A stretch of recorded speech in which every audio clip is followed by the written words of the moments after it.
Assalamualaikum warahmatullahi wabarakatuh. Alhamdulillahi bini'matihi tatimmus salihat. Wassalatu wassalamu ala Rasulillah wa ala alihi wa sahbihi wa man wala. Yang dikasihi dan berusaha pengurusi dan jawatan kuasa surau Al-Fadhil Ustaz Said Ali dan seluruh para ahli jemaah muslimin, muslimat, hadirin dan hadirat yang saya kasihi dan saya hormati sekalian. Pertamanya, marilah sama-sama kita memanjatkan rasa puji dan syukur kehadrat Allah Subhanahu wa taala dengan rahmat serta petunjuk daripadanya. Allah memuliakan kita semua dengan nikmat iman dan Islam. Dengan kasih sayangnya kita dipanjangkan usia dan dikurniakan kesihatan yang baik. Dan saat ini Allah memilih kita sama-sama dapat mendirikan solat maghrib secara berjamaah. Kemudian kita masih kekal dalam surau ini bagi kelangsungan majlis ilmu yang merupakan taman-taman syurga, majlis yang amat disukai oleh para malaikat. Malaikat berdamping dengan orang-orang yang sedang menuntut ilmu serta mendoakan rahmat dan keampunan bagi orang-orang yang sedang menuntut ilmu. Mudah-mudahan kita semua termasuk di kalangan orang-orang yang mendapat rahmat Allah dan keampunan di sisinya. Amin ya rabbal alamin. Alhamdulillah, bagi meneruskan ataupun bagi mengisi ruang masa yang Allah kurniakan kepada kita ini, dan juga untuk kita mengambil berkat agar masa Allah Ta'ala berkati kehidupan kita ini untuk mengelakkan diri kita daripada fitnah yang dinyatakan Allah Ta'ala. Hakikat manusia ini terdorong dan seringkali melakukan perkara yang merugikan mereka. Allah Ta'ala menyebut dan bersumpah dalam surah Al-Asr, wal asri innal insana lafi khusr illa allazina amanu wa amilus solihat wa tawasaw bil haqq wa tawasaw bis sabr. Demi masa sesungguhnya manusia itu berada dalam kerugian. Kecenderungan kita manusia ni terdedah kepada perkara yang banyak merugikan kita. Illa allazina amanu, kecuali orang-orang yang beriman. Wa amilus solihat, dan juga yang beramal dengan amal yang soleh. Maka termasuklah orang yang beriman itu ialah mereka cintakan majlis ilmu. Dan mereka sanggup menahan diri daripada tidak meninggalkan majlis ilmu. Dan juga mereka itu berusaha untuk melaksanakan amal-amal soleh. Maka sifat orang beriman, amanu wa amilus solihat. Wa tawasaw bil haqq, berpesan-pesan dengan kebenaran. Wa tawasaw bis sabr, dan berpesan-pesan dengan kesabaran. Namun kita hari ini nak membina diri kita dan juga untuk menjana dan memperkasakan iman kita agar kita berada pada kedudukan orang-orang yang mendapat keuntungan di dunia dan di hari akhirat. Pada malam ini saya nak mengajak kita merenung satu hadis Nabi sebagai satu pedoman dan bimbingan dalam kehidupan kita. An Abi Hurairah qala qala Rasulullah sallallahu alaihi wasallam la taqumu as-sa'atu hatta yahsira al-furatu an jabalin min zahabin yuqtatalu alaihi fayuqtalu min kulli mi'atin tis'atun wa tis'una fayaqulu kullu rajulin minhum la'alli an akuna ana anju. Wa fi riwayatin yushiku an yahsira al-furatu an kanzin min zahabin faman hadarahu fala ya'khudh minhu syai'a. Muttafaqun alaih. Maksudnya daripada Abu Hurairah radhiyallahu anhu bahawasanya Rasulullah sallallahu alaihi wasallam bersabda, tidak terjadi hari kiamat hingga sungai Furat, yakni sungai Euphrates, iaitulah sebuah sungai yang ada di Iraq, menjadi surut airnya sehingga ternampak sebuah gunung daripada emas. Ramai orang yang berperang untuk merebut akannya. Maka terbunuhlah 99 daripada 100 orang yang berperang itu. Dan masing-masing yang terlibat berkata, mudah-mudahan akulah orang yang terselamat itu. Di dalam riwayat yang lain ada disebutkan, sudah dekat suatu masa di mana sungai Furat akan menjadi surut airnya. Lalu ternampak perbendaharaan daripada emas. Maka barang siapa yang hadir di situ, janganlah ia mengambil sesuatu pun daripada harta itu. Hadis muttafaqun alaih, bermaksud hadis yang diriwayatkan oleh Bukhari dan Muslim. Hadis yang kita baca ini ialah satu hadis yang dinyatakan oleh Nabi SAW lebih kurang 1500 tahun yang lalu. Dan ia tersenarai di antara 40 hadis peristiwa akhir zaman. Menjadi suatu bimbingan dan pedoman buat kita, di mana para ulama telah menyusun hadis tersebut dalam kategori hadis akhir zaman untuk menjadi suatu panduan bagi generasi umat mutaakhir. Kerana kita berada di zaman ini ialah zaman fitnah.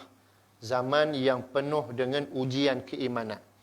Yang boleh memberi kesan kepada kekuatan iman kita itu menjadi luntur ataupun makin terhakis dalam penghayatan diri kita. Maka sebab itulah kita di akhir zaman ini, walaupun Allah telah menobatkan kita pada kedudukan khairul ummah, tetapi sandaran nama itu tidaklah secara percuma ataupun tidak dengan hanya begitu mudah untuk kita mengambil sandaran nama itu, gelaran itu. Sebab akan berhadapan dengan ujian, cabaran.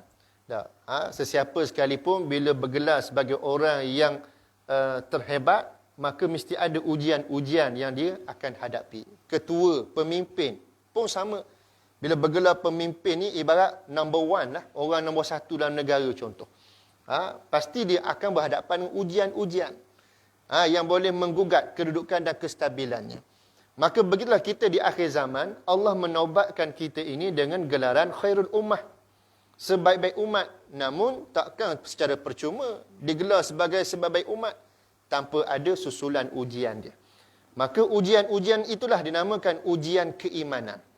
Yang boleh membawa kita kepada jauhnya penghayatan kita terhadap agama sehingga tersalah langkah kita menjadi golongan yang rugi. Betul langkah dan perjalanan kita beruntung. Bukan hanya di dunia, termasuklah keuntungan kita pada hari akhirat. Namun jalan-jalan untuk mencapai keuntungan itu, kita rujuk kepada hadis-hadis Nabi, salah satu daripada caranya. Maka Nabi SAW telah menyebut daripada hadis ini, bahawa akan berlakunya suatu kehancuran dan peperangan disebabkan oleh manusia rakus merebut dan mencari kekayaan. Dikaitkan, digambarkan di sini ialah berkenaan dengan peristiwa di Sungai Furat. Sungai Furat ni kalau bahasa mudah ni Sungai Tigris lah. Sungai Tigris yang mana terdapat di antara penlibatan menjadi sumber utama air kepada 3 buah negara. Iaitulah Iraq, Syria dan juga Turki. Inilah sebuah ataupun sungai itu merentasi negara-negara tersebut yang mana dia menjadi suatu sumber kepada penghujungnya ialah Teluk Parsi. Maka ini sebagai satu maklumat untuk kita nampak sebagai untuk luar pada globe ataupun dia punya skop negara kita lah. Tetapi perlu kita menyedari kewujudan negara-negara ini dan juga hal-hal seperti ini.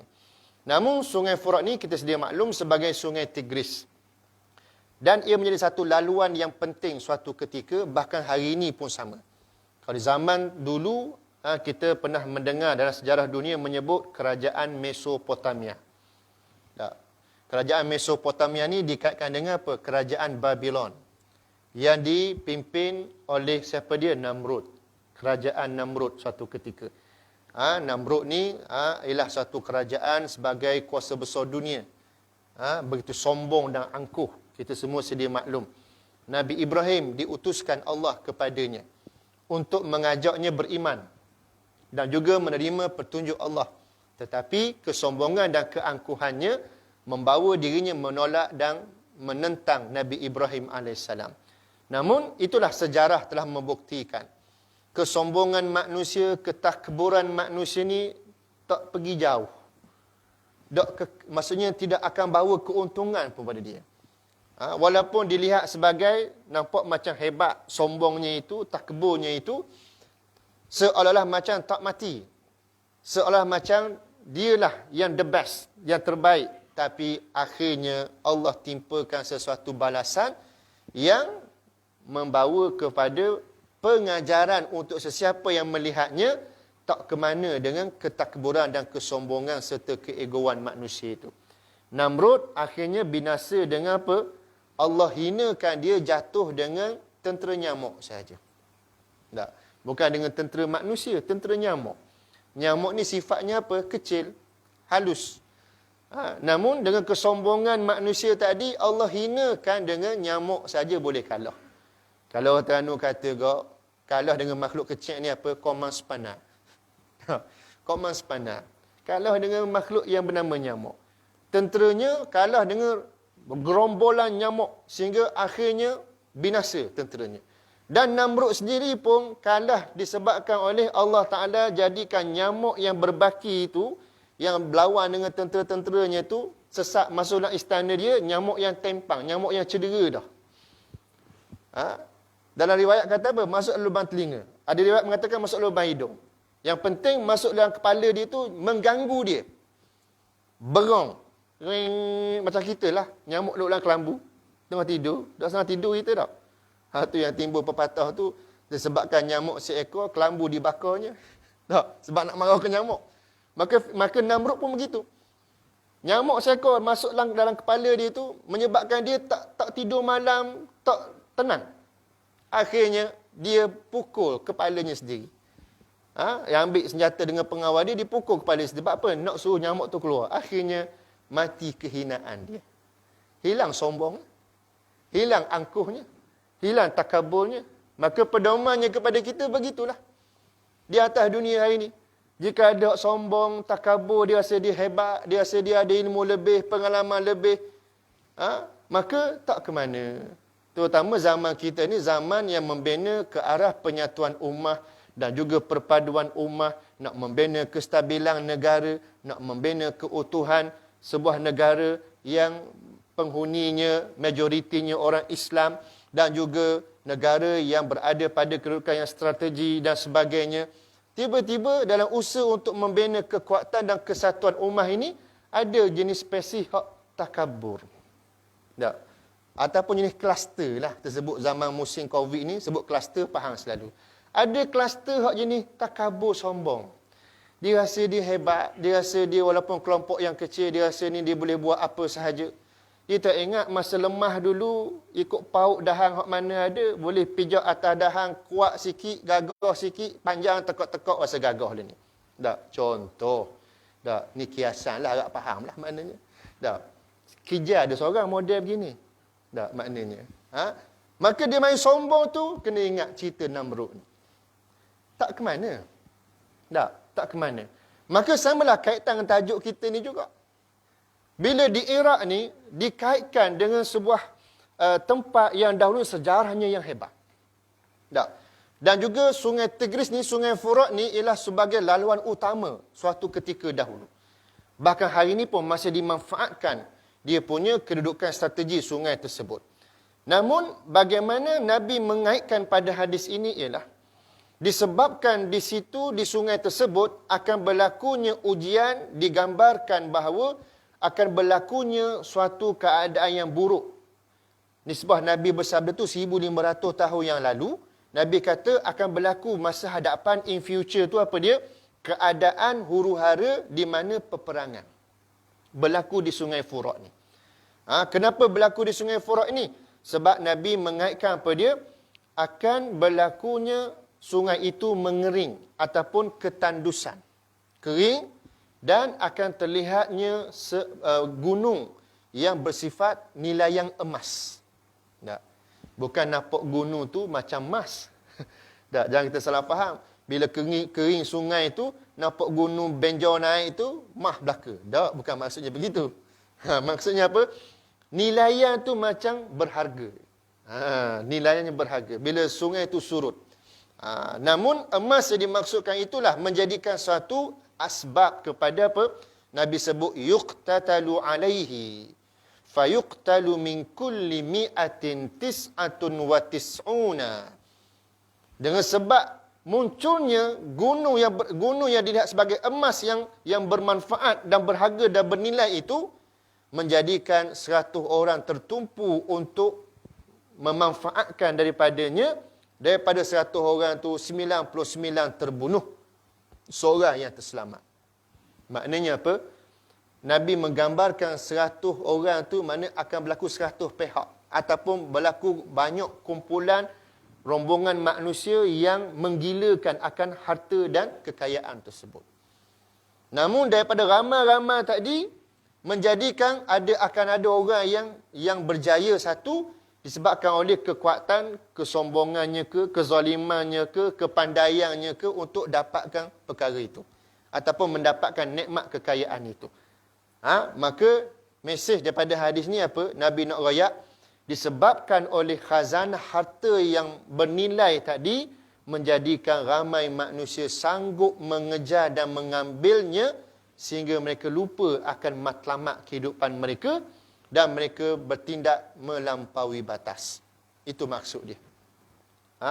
Dan apa yang Nabi sebut ini menjadi suatu kebenaran.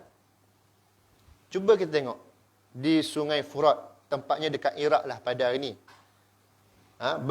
Pernah berlaku kehancuran peperangan di Iraq, betul tak? Di situlah ulama menghuraikan dengan lebih lanjut. Emas yang dimasukkan itu juga ialah emas hitam. Macam mana emas hitam ni? Petroleum. Tak. Emas hitam ni petroleum. Sumber galian yang mahal nilaiannya yang menjadi rebutan oleh ramai pihak. Dan pernah kita lihat di Iraq, pernah berlaku tahun berapa? 90-an tak silap saya. Tak, peperangan yang melibatkan kuasa-kuasa besar dunia. Untuk apa? Mengambil hasil mahsul khazanah emas hitam tadi. Tak. Sehingganya berlakunya suatu keadaan peperangan yang melibatkan siapa dia? Orang Islam terutamanya. Bertumpahan darah sesama mereka. Demi untuk mengambil hasil mahsul tersebut kerana apa yang Nabi sebut ini di kalangan ramai-ramai itu akan berusaha berlomba-lomba. Apa cara sekalipun yang digunakan oleh mereka semata-mata nak dapat mereka lah yang berjaya dalam mencapainya. Sehingga akhirnya matlamat menghalalkan cara. Nak capai matlamat, cara macam mana, tak kisah. Dosa, tak dosa, nombor 2 kira. Halal ke haram, nombor 2 kira. Sebaliknya, buat sesuatu perkara yang merugikan. Dan kita saksikan kesan daripada itu. Tengok apa yang berlaku di Iraq pada hari ini. Tak, pernah berlaku perang saudara di antara kalangan orang Arab di Iraq sana. Tak, dan dia berlaku sehinggalah merebak kepada suatu keadaan yang tak terkawal. Terutama berlakunya Arab Spring, kita semua tahu kisah Arab Spring. Kebangkitan bangsa Arab yang tersalah percaturan, yang mana mereka sanggup menggulingkan pemimpin-pemimpin negara mereka sendiri daripada kalangan orang Arab yang beragama Islam di atas dasar kezaliman di kalangan pemimpin Arab yang beragama Islam tadi. Mereka telah tersalah catur perjalanan di kalangan rakyat yang bangkit disebabkan oleh provokasi yang berjaya dimainkan oleh ejen-ejen kuasa besar dunia, sehingga hari ini di kalangan negara-negara Arab ada yang menyesal di atas apa yang telah mereka lakukan. Di Iraq, tengok, mereka menyesal. Mereka menggulingkan Saddam Hussein, contoh. Mereka membunuh Saddam Hussein. Sehingga hari ini tak terkawalnya kumpulan Syiah yang melampau-lampau. Ahli Sunni dalam keadaan tertekan. Walaupun Saddam Hussein itu dia ada kesilapan, tetapi dia tetap seorang Islam, seorang Muslim, yang mana akidahnya masih bertuhankan Allah. Hak ni yang perlu kita faham dari sudut siasah. politik Islam ataupun dari sudut kenegaraan dan kemasyarakatan kita orang Islam ni.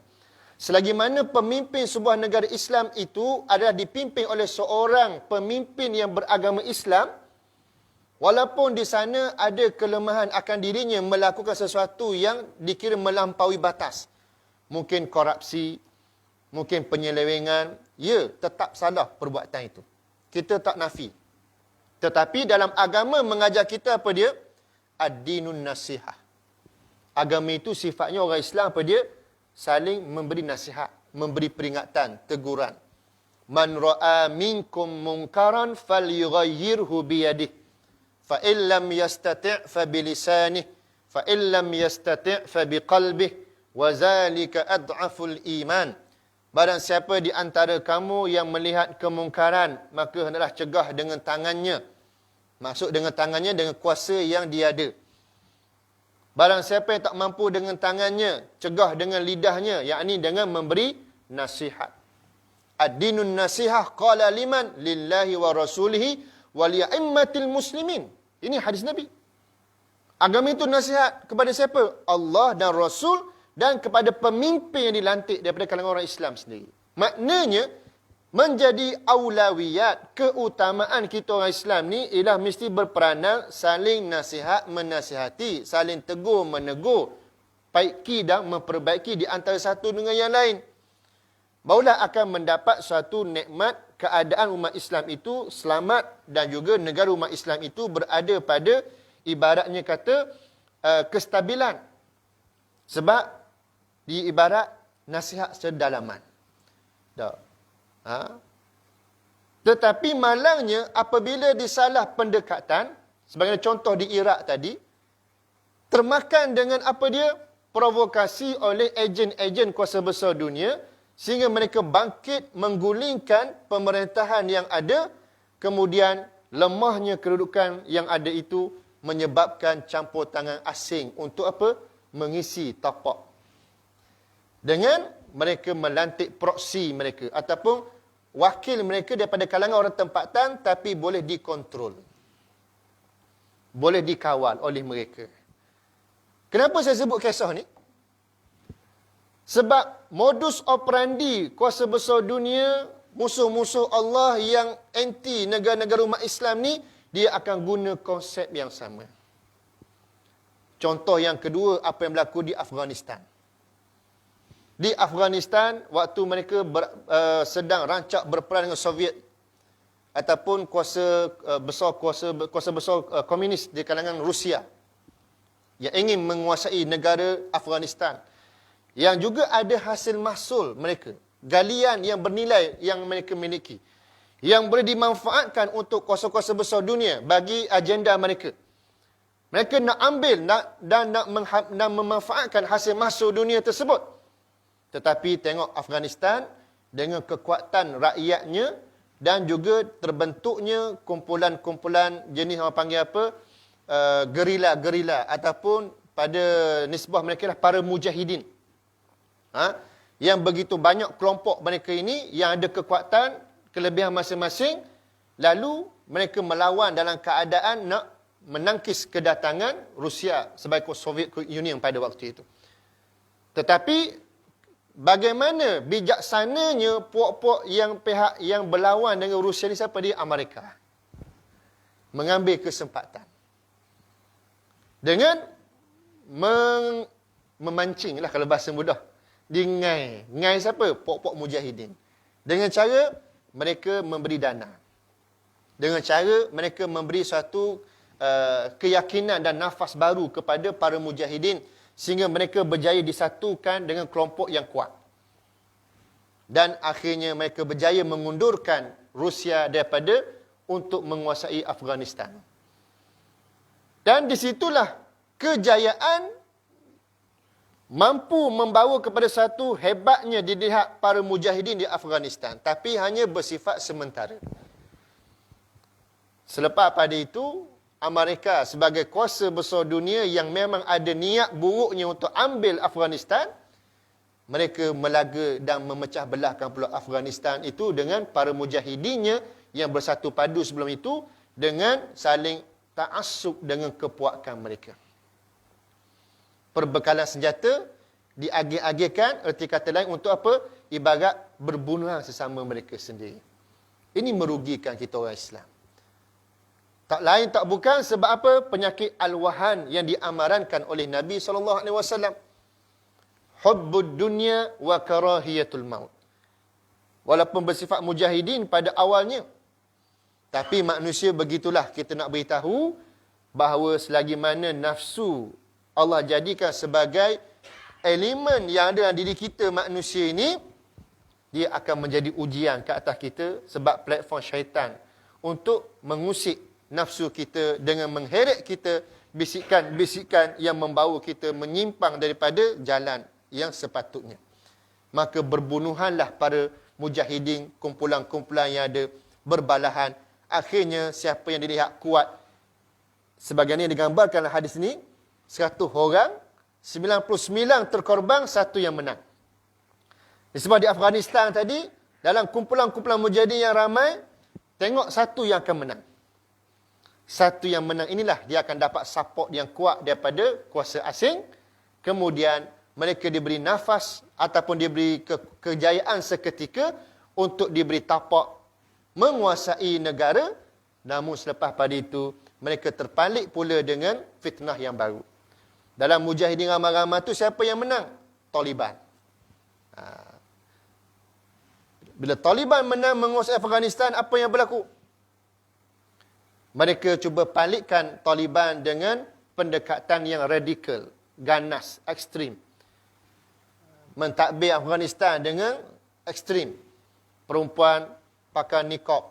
Tak, lelaki tak boleh cukur janggut. Macam-macam benda-benda yang melibatkan nampak buruk, nampak macam ekstrimnya Taliban. Akhirnya diheret kepada kancah tuduhan terlibat dengan pengganas.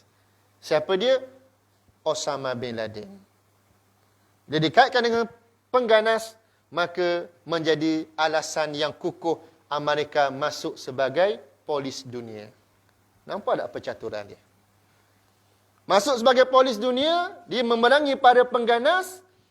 Kemudian bila dah dimatikan, dibanteras pengganas yang dilabelkan pengganas tadi, Osama bin Laden dan juga Taliban sendiri, berlakulah peperangan yang begitu dahsyat.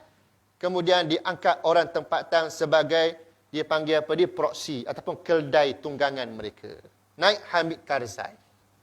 Kemudian di situlah dimasukkan anasir-anasir secara halus sehingga akhirnya hancur penghayatan Islam di bumi Afghanistan. Maka begitulah yang kita nak faham dan kita nak kaitkan dengan negara kita juga. Walaupun saya baca hadis tadi melibatkan di Iraq, melibatkan suasana di Sungai Furat, tapi apa yang Nabi sebut ni ialah supaya menjadi pedoman kepada kita yang di Sungai Furat pun sudah berlaku dalam zaman kita dan menjadi suatu pengajaran untuk kita tengok bagaimana modus operandi musuh ataupun SOP dilakukan oleh para musuh Allah sehingga menggunakan taktik dan jalan yang sama menghancurkan negara-negara umat Islam yang setelah mana hilangnya payung khilafah Islam. Apa maksud payung khilafah Islam ni? Kalau kita tengok sejarah kita negara umat Islam ni, kita berada di bawah sistem khilafah. Selepas wafat Rasulullah, Khalifah Abu Bakar, Khalifah Umar, Khalifah Osman, Khalifah Ali, kemudian Muawiyah bin Abi Sufyan, kemudian keturunan dia, anak-anak beranak dia, Yazid, kemudian Marwan dan sebagainya. Sehingga berlangsungnya kerajaan Khalifah Umayyah, Abbasiyah dan sebagainya, sehingga berlangsung sampai ke khilafah Turki Osmaniyah.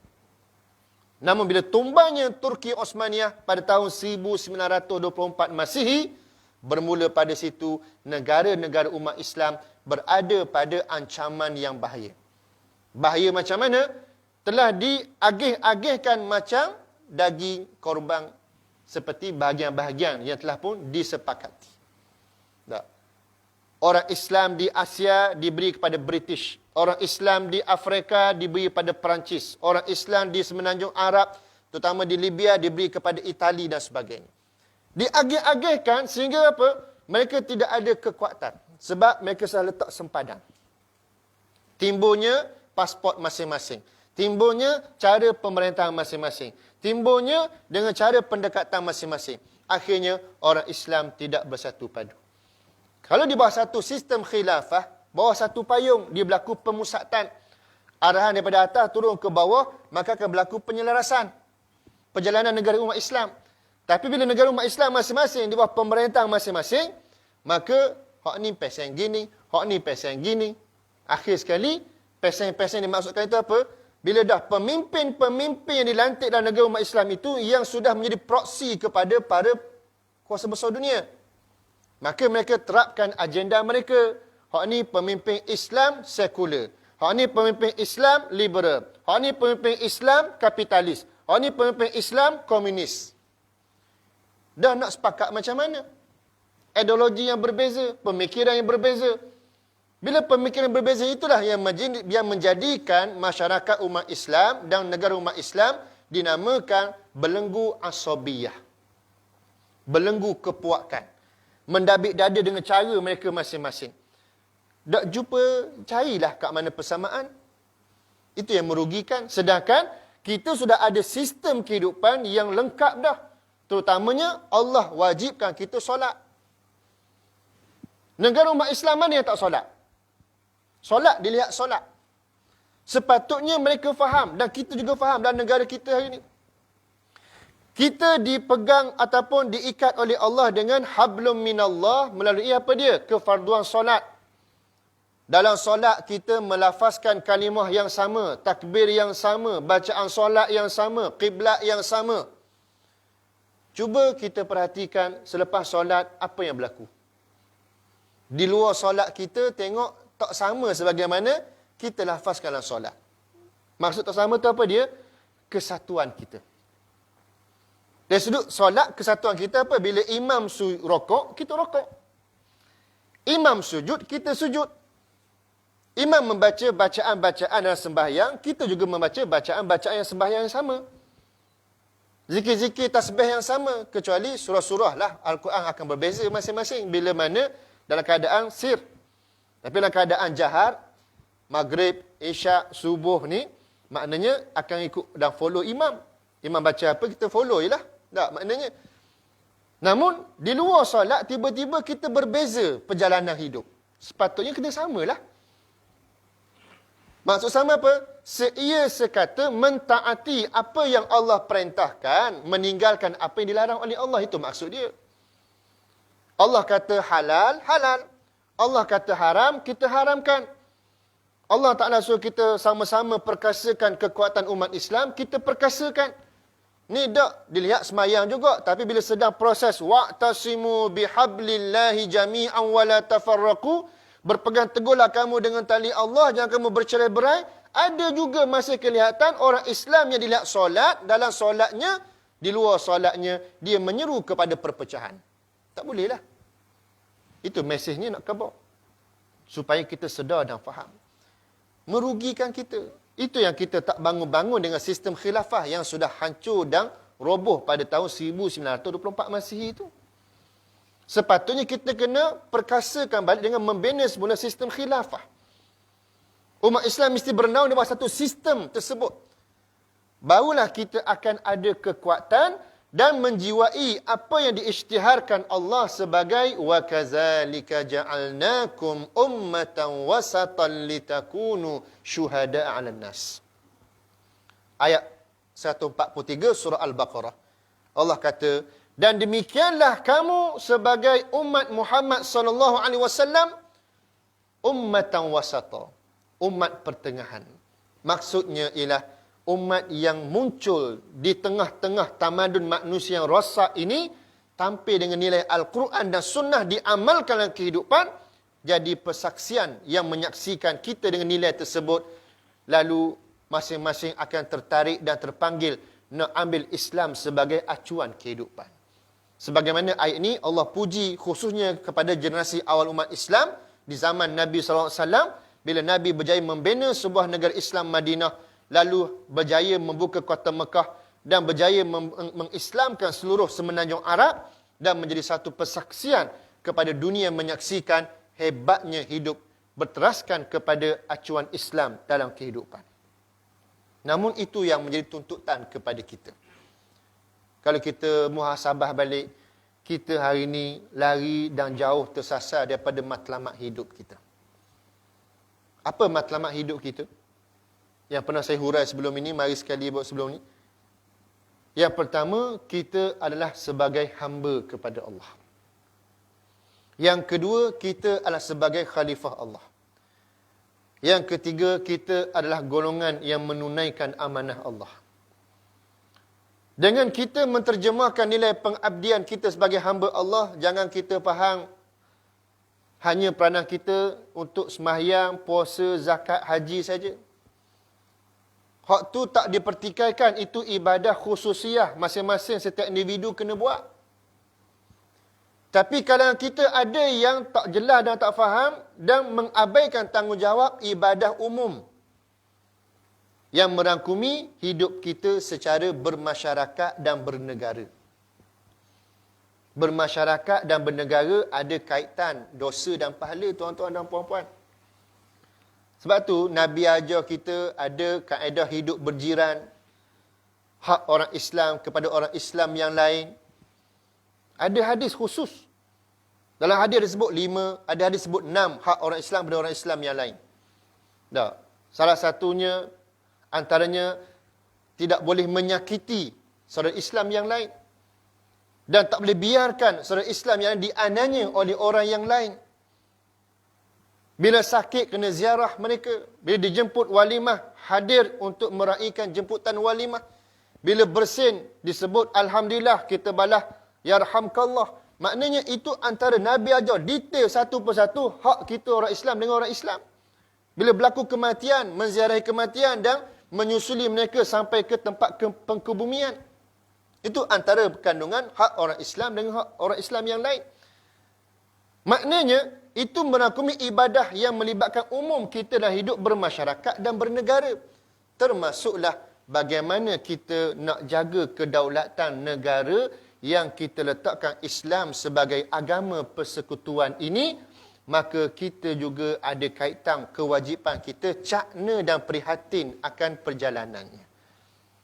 Terutama negara kita ini negara yang disebut sebagai demokrasi pilihan raya. Ada orang bila sebut gini, ayat ni kata debar perut dah. Ustaz main nak masuk politik dalam surah sejid dah ni.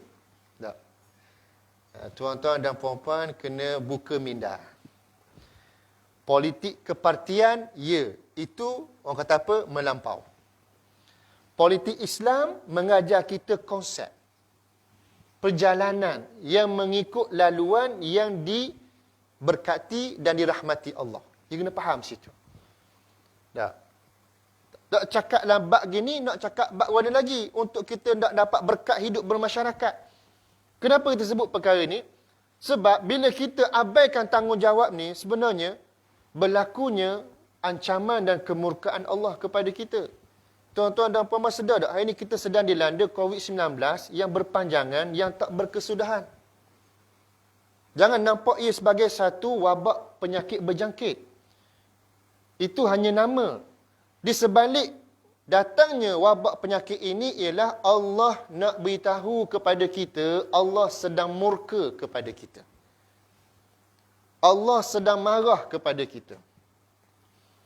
Allah Ta'ala nak sedarkan kita bahawa, hei manusia, cukup-cukuplah mu ni. Itulah ibarat kata. Cukup-cukuplah apa? Cukup-cukuplah kita ni dalam keadaan kejar kepada keduniaan sehingga kita lupa dan abaikan tanggungjawab yang sebenarnya. Sehingga kita berada pada kedudukan yang Allah Subhanahu Wa Taala jadikan sebagai satu medan ataupun muhasabah bagi orang-orang yang ada celak mata hati mereka. Allah sebut, Zaharal fasadu fil barri wal bahri bima kasabat aydin nas liyuziqahum ba'dallazi amilu la'allahum yarji'un. Apabila munculnya kejahatan, kerosakan, dosa dan maksiat yang dilakukan oleh tangan-tangan manusia di darat dan di lautan itu, menjadikan satu musibah yang ditimpakan Allah ke atas mereka dan sebahagian yang lain kembali kepada Allah. Surah Ar-Rum ayat 41. Dalam surah Asy-Syura Allah juga menyebut pada ayat 30. Allah menyebut apa dia? Wa ma asabakum min musibatin fabima kasabat aydikum wa ya'fu an katsir. Dan apa jua yang menimpa kamu dari sesuatu kesusahan, bala bencana, adalah berpunca ataupun disebabkan oleh kamu yang melakukan sendiri akan perbuatan itu. Ini ayat Quran. Bukannya petikan kata-kata saya. Ini ayat Quran, surah Asy-Syura, ayat 30. Boleh rojok. Allah sebut apa?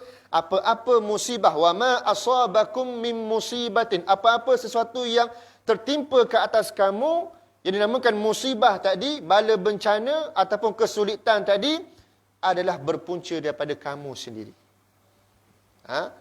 Fabima kasabat aydikum, Allah sebut. Dia datang daripada hasil tangan-tangan kamu sendiri. Untuk apa?